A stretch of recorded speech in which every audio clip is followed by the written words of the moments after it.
Di tengah ancaman pandemi COVID-19, tak sedikit warga yang masih nekat berwisata di liburan panjang akhir pekan. Seperti di kota mini Lembang, Kabupaten Bandung, Jawa Barat yang ramai wisatawan ini.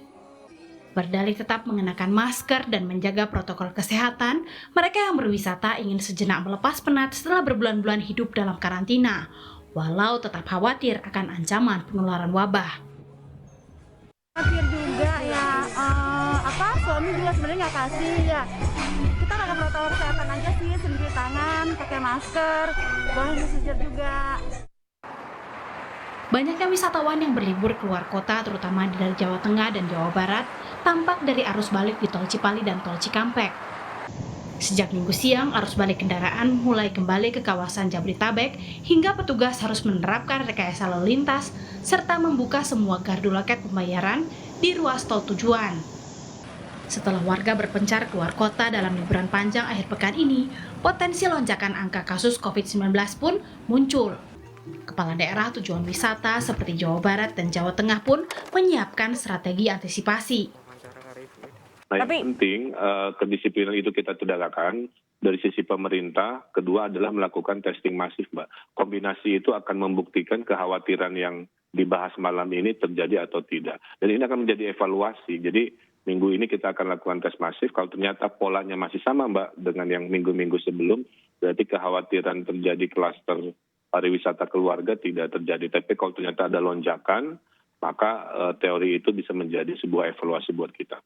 Iya, kalau kita melihat posisi kemarin, ada beberapa kota tiba-tiba ada lonjakan.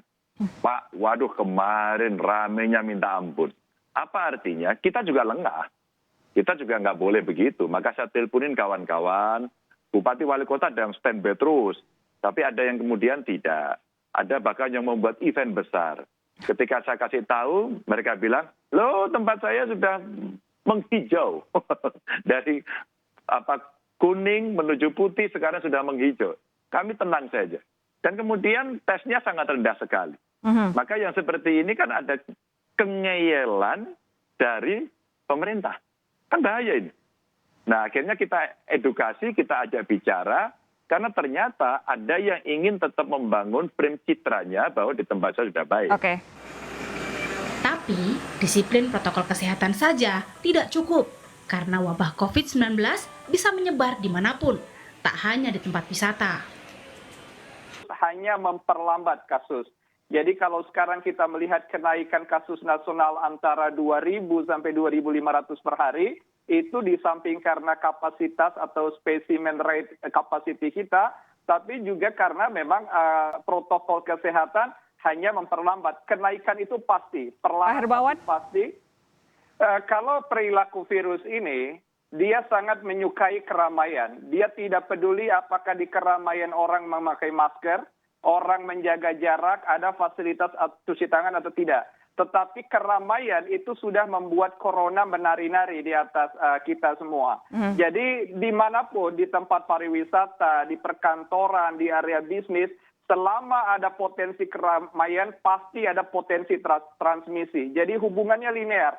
Begitu ada keramaian itu linear, pasti ada kenaikan kasus.